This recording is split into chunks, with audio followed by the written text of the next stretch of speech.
The Data Protection Act and the regulations, by and large, give principles on what to abide by. Principles of data protection, rights of data subject. It provides legitimate ways to process data, but it doesn't tell you how to operationalize the law. And it is for that reason the Data Commissioner issued these guidelines that hopefully all of us in the room and everybody within the sector will abide by. Of course, I think Kevin has said one of the things is to remember data protection does not exist in a vacuum. There are many other laws that regulate the sector, because sometimes we assume we leave everything we are doing to do data protection, while in essence, data protection ought to be part of our operation. It's not something we stop our operation so as to comply, but it's to ensure what we call data protection by design and by default, as championed by the Office of the Data Commissioner, is that it is what you do, the text that you send when you're shortlisting people to give them credit. And it's for this reason also we have to remember we are dealing with a constitutional right, Article 31 of the Constitution, that provides for the right to privacy. And I think, as Kevin has said, what was the biggest issue is people saying, why are you violating my privacy? I'm getting texts that I did not, I have no idea where they came from. And mostly people talk about their right to privacy. And with the right to privacy in November 2019, we have the Data Protection Act, we have the CBK Act. I think Kevin has also talked about the issue of regulation and licensing, which is a gap. I think one of the critical provisions in terms of licensing by the CBK is what privacy program have you set up in your institution. Then of course you have the proceeds and anti-money laundering laws, the data protection general regulations, the complaints regulations. I think at a particular point the data commissioner would say the highest number of complaints were from digital lenders, both licensed and unlicensed. So the question is that has that percentage, has that figure reduced? Then also you have the Credit Reference Bureau regulations and the digital guidance note that we'll talk about. Of course, also the DFSAC Code of Conduct was reviewed to ensure that everybody within the sector who is a member must or ought to comply with the provisions of the guidelines as issued by the Data Commissioner, and also the guidelines and the regulations as issued by the CBK. So what is the format of these guidelines? I'm sure you've looked at them, but the guidelines do something that helps us comply. One, of course, it sets out the law. What is the law? And the law is the Constitution, Article 31 on the right to privacy, it's the Data Protection Act, it's the general regulation, it's the complaints regulations, and it's the registration regulations. Then the guidelines also provide practical examples. Like, for example, when you're talking about a data controller, who is a data controller? And it gives an example, for example, Credit Bureau, Reference Bureau could be a data controller. A digital credit provider is a data controller. Then it also talks about who potentially could be data subjects. So it gives very practical examples that if you're trying to decide, coming into a contract between a data controller and a data processor, how do you decide who's the controller and who's the processor? And those guidelines give those practical examples. And they also, when you look at the ODPC guidelines, at the end there's a checklist. So before the data commissioner comes and audits you, for example, before you carry out an internal audit, there's a checklist. So one thing perhaps we should ask ourselves in the room is whether our institutions have dealt with that checklist. Have we identified gaps, and how have we dealt with those gaps that in the ODPC guidelines? So if you look at the guidelines, they are what you have at the end. At the tail end of those guidelines is a checklist. And also, the DFSAC has also provided some templates. I'm sure the Secretariat has shared with you some of those templates. Some of the templates are, for example, how do you do a data inventory, a basic data inventory, of course, which you could build on, but it provides basically, at a bare minimum, what should you have. It provides templates. DFSAC has also provided templates on how long do you keep data, and if you're keeping data when in line with Section 39 of the Data Protection Act on retention, what is your table of retention? How does it look like? It also provides guidelines, just like the ODPC guidelines. There's a template on if you have to report a data breach, what kind of information is contained in the data breach. So it's a blow-by-blow account on compliance, and it also provides certain processes. For example, some of the templates by DFSAC are, do you have a budget? I think sometimes, I think Joe can also admit, sometimes you go help a client comply with the Data Protection Act, and you ask one fundamental question: do you have a budget? And then that's when you get, it requires money and it requires resources to comply, and even the ODPC guidelines are very clear and they indicate that. So simply, it's expensive, it's not cheap. But do you have a budget? I think one of the biggest fundamental questions. So how do we use these guidelines? One, of course, is to understand the guide. I think DFSAC has done a great job in terms of sensitization of all the members, in terms of what does the Data Protection Act provide for, what do the regulations say, and how do the guidelines from ODPC help each one of us comply with the provision of the law. Then the guidelines also tells us, how do you assign roles and responsibilities?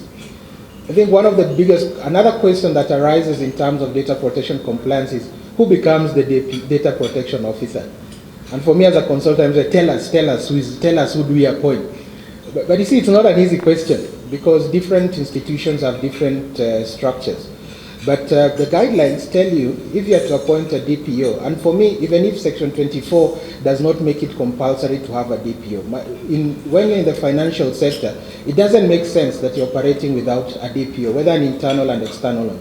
And the ODPC guidelines tell you what is the responsibilities of that person, and also to avoid conflict. Of course, sometimes you have the DPO being the ICT manager or being the legal manager and etc. But how do you assign specific roles and responsibilities, not just for the data protection officer, but also for other operators within the institution? Because you can't do data protection compliance without human resource, without finance, without internal audit, without ICT that provides the hardware and software for compliance. Then there has to be an implementation plan, and this implementation plan is at all timelines, budget, and resources. I'm sure most of you, when you receive those letters from ODPC to indicate your level of compliance, and you know Section 62 provides, you can indicate to the regulator that you have put in place measures, you have a work plan on how to implement some of the gap or risks that you have. But if you don't have that plan, then it becomes difficult to be helped. So it's important to think about, the guidelines talk about, you need a very clear implementation plan with timelines, with budgets and other other resources. And of course, by now you need to have communicated the guideline to all your staff, because it should be part of your contractual obligations for all the staff. And this is from the board level, senior management, to all staff. The same way when somebody comes into your institution, tell them there's a HR manual that you must dress like this, you must come at this hour, and also the POCAMLA, when you sign that you'll abide by POCAMLA. It's the same for data protection and also these guidelines that everybody within the institution must comply. Then also the issue of training. Another question that arises, what constitutes training? Is this session, is this 20-minute session that I will speak, does it constitute training? Is it training, like for me, sometimes I ask people, is it 1 hour, is it 2 hours? Do you need to do a PhD like me to say you've been trained? I don't know. All this, do you need a certification? Do you need a master's? So you need to know within your sector what kind of training, and what training makes sense, and who is training. Because every other person will say they are carrying out training, but is it the right training that for you? Then of course you need to regularly monitor and evaluate implementation of the guide.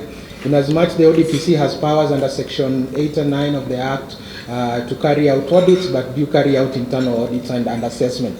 For example, data protection impact assessment, I think that's one of the key issues.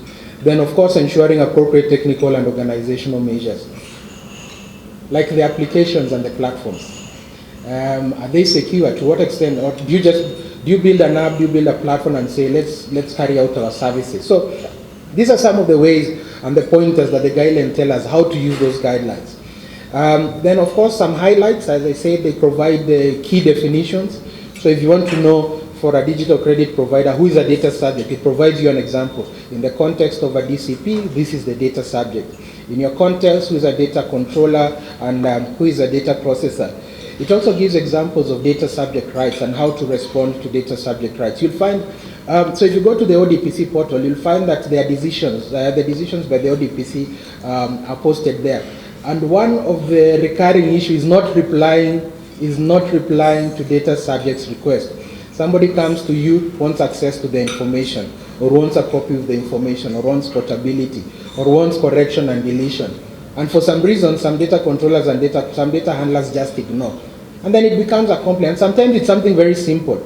You'll find that it's just reply to this person and deal with it, because also the law, the guidelines for ODPC say you need an internal mechanism. It's not a must at all times you take the complaints to the data commissioner. It also points out the issues of data principles, data minimization, and it also points out data protection by design and by default when you're creating this platform. You just, some of these apps that we create, they want access to the microphone, the calendar, everything, each and every app. So the question is, do you carry out an assessment at what kind of permissions are required from the service that you are providing? So it talks about and gives examples of issues of data minimization, etc. Something else, it gives some practical requirements. For example, how are your record keeping protocols as a digital credit provider? Do you have a record of the consent, what we call consent management? If you came and you said, for example, you've been sending messages or you've been communicating with these people, do you have a record? Because also the act says that the duty is on the data handler to prove that they obtain consent, especially where there's commercial use of data. So do you keep a record? Do you keep a record of the notices that you give to customers? I know one of the easiest ways is we copy and paste. You copy, so you know you need a notice, you need a policy. So what do? You go online, you search data protection policy, then you copy and paste. Like, I'll give you an example. So one client I was dealing with, so they said they have a policy. So when I went and looked at the policy makes reference to the Protection of Personal Information Act of South Africa. So I tell them, it's great that you have a policy, but this policy, even the language, is not Kenyan Data Protection Act language. And the guidelines by the data commissioner give you pointers as to what must be contained in the notice and what must be contained in the in-house policy. So copy and paste is good. I think we all use ChatGPT and the like, but the question is, do we contextualize it to a situation? Then of course the issue of data retention schedule, how long do you keep data, why do you keep it? Then also one thing that I think the DFSAC board was very clear is also access to persons with disabilities, because we build platforms and assume that everybody has access. So apart from persons with disabilities, but also the language, English and Swahili. I think the lawyers in the room, we like using legalese. So very complex terms, and sometimes I think we want to impress, but in our quest to impress, we confuse our audience. So the question, because you look at those guidelines by the ODP, they say, please keep some of this information in language that is understandable by the common mwananchi. Then something else it talks about is establishing a privacy program. So there's what the law says, but now there's the operationalization, because they are the principles etc. But how do you operationalize the law? And this is what we call, practitioners call, establishing a privacy program within your institution. So what is it that we need to do? One, of course, I've talked about is the issue of data protection training. And I say, who carries out that training? Do you need an international certification, a local certification? Do you go to Coursera or EDX? So what kind? And that training must be tailored to your needs. Then carrying out a privacy assessment. And in practice, privacy assessment is like, do you know the health of your institution? And that's why the ODPC has provided that checklist at the end of those regulations. So it's not just about ticking boxes. You'll find that there's also a place for comments. Why haven't you complied with, for example, the issue of legitimate use of data? Why don't you have reasons? If your reasons are not sufficient, you need to keep a comment and go back and look at them. I've talked about the issue of budgeting. And I always insist, budgeting. And I think also as a practitioner, there's also how much you're paying DPOs because one of the conventional practices is that the data protection officer should be a C-suite individual, or at least senior management, who is able to crack the whip. Just the same way your internal auditor is able to crack the whip, your DPO to do the same. Then of course the regulations talk about assigning responsibilities. I've talked about the issue of assigning responsibility. Who does what at what point? What is the role of the board?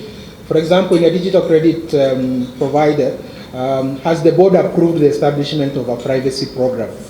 Because if the board has not approved, then how do you get a budget? Because the budgeting and the planning is approved by the board.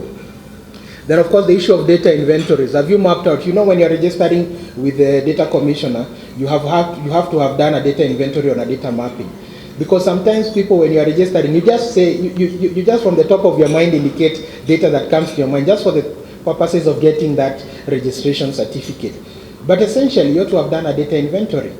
And one of the templates that I say that DFSAC has offered is how do you carry out a data inventory? What is the bare minimum information that is contained in a data inventory?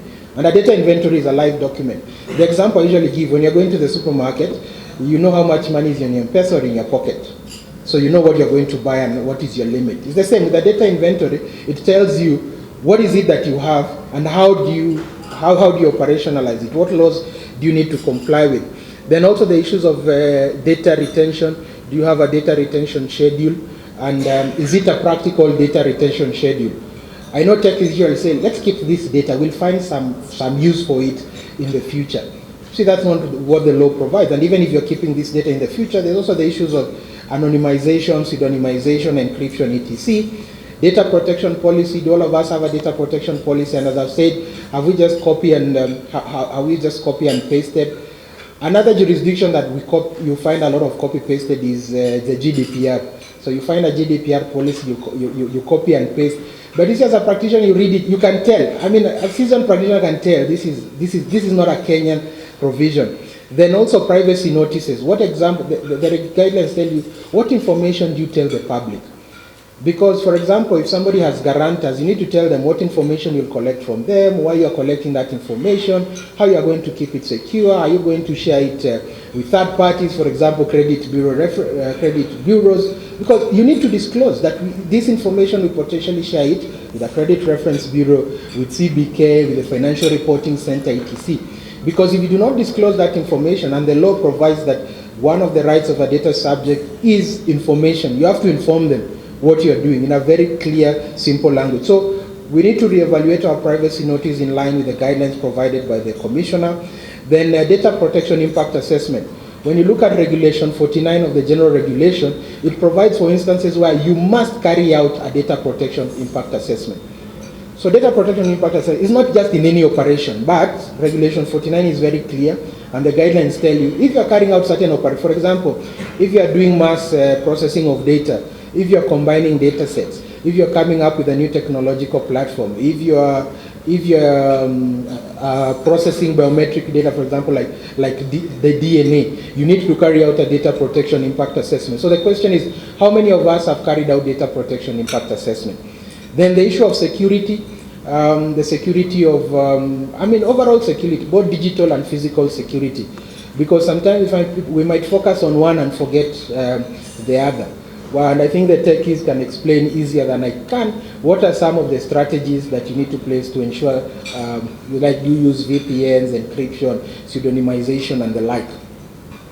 Then something else we need to think about, security audits and assessment. Apart from the data protection impact assessment and the privacy assessment, you need to carry out an assessment of your privacy, you need to security audits and assessment. And this has, for example, cyber security assessment. Have you assessed your platforms to know, like what you call pen testing and the like, to just see if can your platform withstand any attack. Then the regulations also talk about incident and data breach management, but then not any incident is a data breach. Sometimes you confuse. Sometimes you can have a security breach, but it does not affect personal data. So that's why you need to carry out an assessment. Was this just a security breach, or was it a personal data breach? Because it can also be a data breach, but no personal data was involved. And the guidelines tell you, in the event that you carry out an assessment and you identify that it's a data breach, one, you need to contain it, you need to assess it, you need to inform the data subject where necessary, what measures they need to take. You need to inform the data commissioner within 72 hours. And sometimes in practice, you find that there's a data breach and you keep quiet. Then later issues arise when the data subjects are experienced, they are saying their data is out there, their accounts have been cleaned up. So you see, when the audit is being done, you ask, but this data breach happened many months ago. And now the data subjects are experiencing problems. Why didn't you report? Of course, some people say, but I might be exposing myself. Fair enough, but you see, the law also allows you to give an account to the ODPC, how you are going to remedy the challenges that you are facing. And I think that's why Kevin talked about the collaborative nature of dealing with the regulator. Because when you look at the law, the regulator is not just about issuing penalties, it's also helping you comply. Then also the issue of vendor risk assessment, what kind of vendors do we use? Of course, sometimes we use vendors who are our friends. So I know somebody who can create a platform. Like Buddha is a nice guy, let's give him. But you see, you need to ask yourself, are those vendors compliant? Because remember, even in the regulations, you need very clear contractual obligations between you and your service provider. And if your service provider has gaps within the operations, if you are the data controller, those gaps and risks will come to bite you. So I was talking about, you can hear me at the back? So the issue of direct marketing, I think it's one of the sticking points in the industry. So, and as I said, just like the guidelines say, if you get consent to carry out direct marketing, if somebody wants to opt out, it should be as easy as they opted in. Then, of course, registration with the data commissioner. And here, as an industry, you have registration with the data commissioner and registration with the central bank. So the question is, have you registered with both? And also remember, registration is not compliance. It's just one of the many items of compliance. As you see, the items I've listed in terms of compliance, you have more than 20 items. So registration is just one of them. So the fact that you have registered with the data commissioner does not mean that in strict sense you're compliant. So as you register, you ensure you put in place these organizational and technical measures. Then, of course, as an industry, you have to comply with the ODPC notices. And I think in one of the templates provided by DFSAC is that in the event that you have a challenge where you receive perhaps a notice from the data commissioner and you might not be sure how to comply, I think, Kevin, the secretariat is more than willing perhaps to provide some guidance or just listen to what the issue to see if it's an industry-wide issue or it's an issue specific to your organization. And finally, record keeping. We need to keep impeccable records of our compliance processes. Of course, not just because we have regulators, but also because you see, you're using funds and resources for this. So when you're making that business case, when you're auditing how you're carrying out resource, or how you are implementing or using your resources, it's important to keep a good record of all the things that are set out in those guidelines. So that's it. Thank you so much. And I think, as Kevin said, the Secretariat, DFSAC Secretariat, and the board is more than willing to help you in terms of compliance, so that all those complaints that have been there in the past, we reduce the number of complaints and we ensure that within the industry, the level of compliance is as high as possible. And then we can troubleshoot any issues that arise within individually or within the industry together. Please don't get scared when you see the commissioner here, because I know we've had a very interesting relationship. I want to believe that there has been tremendous improvement from when your team came to see us, when then you were being hosted by the Communication Authority. But before I go to my official speech, perhaps just to give you in terms of statistics of where we were from digital lenders complaints of 72 2021, maybe it's because you just come to office, to 1521 in 2022, to 1971 in 2023, to this year we have 429. We hope really comes down. We have so far closed from last year, 2023, 1,919. And this year we have closed 406. So if you look at the statistics from 421 to 406, we have 9 ongoing for this year. We've issued 4 so when you compare, because I want to address also a fear that who protects the digital lenders, because you have these notorious people who borrow money, they hop from one to the other. If you look at those statistics in terms of what we have closed, what is ongoing, and enforcement, you will see out of all the complaints we receive from digital lenders, this year we have admitted 264 in total, out of all the complaints we have received. And those that have not been admitted is 2,991. and the total complaint in the digital lender space is 5,394. So when you compare total complaints filed with us, those that we have not admitted and those that we have admitted, you will see we really are not out to finish digital lenders. It's just that you also have to be responsible citizen. And just coming back to that, and Dr. Lebut has spoken to this, and I'm glad he speaked up. He was presenting here, no better person in terms of experience, in terms of he went into this space before many people went to the space of digital data protection. I think I just want to say this. The pushback about data protection is not just by digital lenders, it's everyone. I think people didn't realize, using it in a philosophical manner, the cheese moved. We didn't realize it. In 2010, when we all were excited and went and said we now have a new constitution, we actually didn't, even then, the country didn't realize that there was a clause on what we call right to privacy. We didn't realize it. We thought it's probably just another, what I'll say, a human rights principle and a right. Because remember, in this country, our concern was mostly political rights, rights to expression, rights to, and historically, those were our concerns in the 90s and 80s in a country that was in Africa, where our concerns were mostly, you're not allowed to express yourself, you're not allowed to be arrested. Those were our concerns. But there's a right that, I don't know whether it was leaked in, I don't know, that was told right to privacy. It didn't come to fruition until the passage of the 2019 Data Protection Act. And I think many people have not understood. Industries, you're lucky as digital lenders because of the nature of work you're doing. You're awoke to this right of privacy. Many people don't realize it. They actually imagine you can harvest people's information just like that. I want to say the cheese moved. Ladies and gentlemen, it has changed.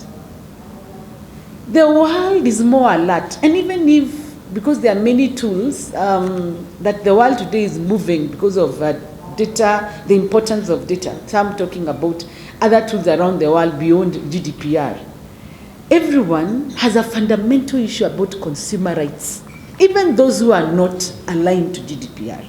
So for us, as a regulator, we believe in the issue of collaborating with stakeholders and regulatory authority in addressing key challenges and opportunities in the digital lending ecosystem. This initiative demonstrates the commitment of the Digital Lender Association to uphold the highest standards of regulatory compliance with the aim of safeguarding personal data and upholding dignity of human beings. The government transformation agenda, BETA, is geared towards economic turnaround and its inclusion growth through a value chain approach, which seeks to target investment in 5 core pillars: agriculture, transformation, micro, small, and medium enterprise, housing and settlement, healthcare, digital superhighway, and the creative economy. Service delivery through automated processes has continued to grow due to the global digital transformation and usage of technology enabling devices. And I'm glad that Lebuta did mention some of the things coming out from the conference last week was about what are these tools that are available. And the fintech is one sector that is poised to benefit from the targeted investment in MSME and the digital superhighway in line with the government's agenda. The rapid growth of e-commerce has gradually changed the way customers purchase goods and services.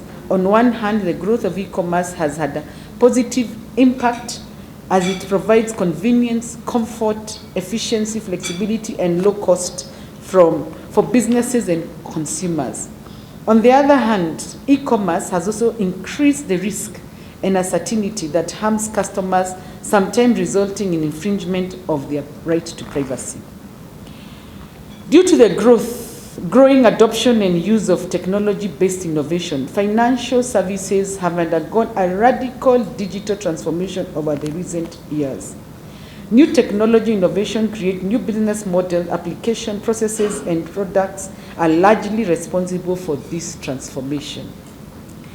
These innovations have made it easy to undeserving and unserved access financial services. They also have the fundamental changes how consumers and business interact with the experience of financial services. And Mr. Mutiso, me and you had an opportunity, I think last year, to meet Her Excellency, the Queen of Netherlands, when she spoke very passionately about the issue of access to financial services for the undeserving. And I think we cannot not actually recognize that's a critical role that you're playing as digital lenders in terms of accessing those unserved and who may not ordinarily be able to actually access those kind of loans. But then we ask ourselves, then what are the emerging issues on the adoption of new technology in the financial sector? One is increased collection of personal data to get access to services. And I've just given an example of how when you do your designing of products, you ask people consent to photos, yes. Consent to geolocation, yes. Hiyo ya geolocation sijaona bado. Access to your contact, yes. Contact is a common one.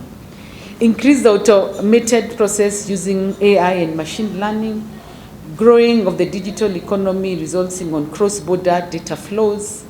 Global rise in adoption of data privacy law. Consumers are increasingly becoming aware of their rights in as far as their personal data is concerned. And just to demonstrate this, just last week, one of the issues we have had to address is an institution for common good sharing information about floods. And now everyone is saying, why are these people spamming me with information? Floods, I mean, you need to know where there are floods. They are doing it for, they have a lawful basis because they are doing it for issues around public interest. But imagine, people are questioning why you're flooding me with messages about floods, which is life-saving. Imagine you who is doing it for commercial reasons. As a result of these emerging issues, organizations that collect and process personal data are now paying closer attention to privacy issues. Their main challenges being to balance the competitive advantage provided by use of customer personal data with the risk of alienating customers who are concerned about potential abuse of their personal information. Just like we do with audits in terms of compliance. Have issues of consent been taken into account? And just to remind us, please remember we also have a guidance note on consent and the rights of the data subject. These are just but a few of privacy concerns that have found their way to the ODPC through the complaints lodged. The office, through the complaints lodged, I have read out the statistics. We have had 150 enforcement determination. We've closed 36, ongoing investigation are 9, while the others are in the process of review. Ladies and gentlemen, so what has the office done to support the sector as far as compliance of data protection is concerned? As you're aware, the office has embarked on an assessment of digital credit providers. From an initial assessment undertaken by the office, there is still more that needs to be done. DCPs to fully demonstrate compliance with the Data Protection Act. Some of the key aspects identified include the following. One, and some Dr. Mugambi has spoken to, demonstration of record of all processing operation undertaken by the digital credit providers and the lawful basis for each of the processing operation. Two, a demonstration of compliance with the following requirement. One is the data protection principles outlined by Section 25, the notification of requirements under Section 29, and the conditions for the consent. I've often been asked, but these people consented to taking a loan. So where are they complaining? But did they really consent to sharing their information with somebody who was not part of the contract? Did they? And if they did, that person who is not part of the contract, did you inform them? Did you inform that person who is not part of the contract? Data protection policies in line with the requirement of Regulation 23 of the General Regulation. Data retention policies been spoken to in line with the requirements of Regulation 19. Organization policies and commercial use of personal data. Safeguards adopted by the organizations. It is also worth noting that the office has since received satisfactory documents on the above from all assessed DPCs. We had initially 40, we've grown. So clap for yourself, the ones that gave back satisfactory document. It means they are, I hope the check has grown, Joe and Dr. Leguta. Anyway, at least there is work going and they have shown satisfactory. We once issued an enforcement notice against White Path and Fantic International. Further, the office conducted a training for DPOs in conjunction with Maastricht University. And just two weeks ago, we also had another training in collaboration with the MasterCard, where the area of focus was data breach and also data protection impact assessment. We will continue having those kind of trainings and even a more intense. Let me tell you, because next year, our strategy is actually kwenda mashinani and create massive awareness on data protection. Two things will happen. Either your complaints against DCPs will grow or they will come down. I hope it is coming down, by the way. The office has developed a guidance note that sets out the compliance requirement for DCPs, what they must implement in processing of personal data in line with the administration of digital credit and in compliance with DPA.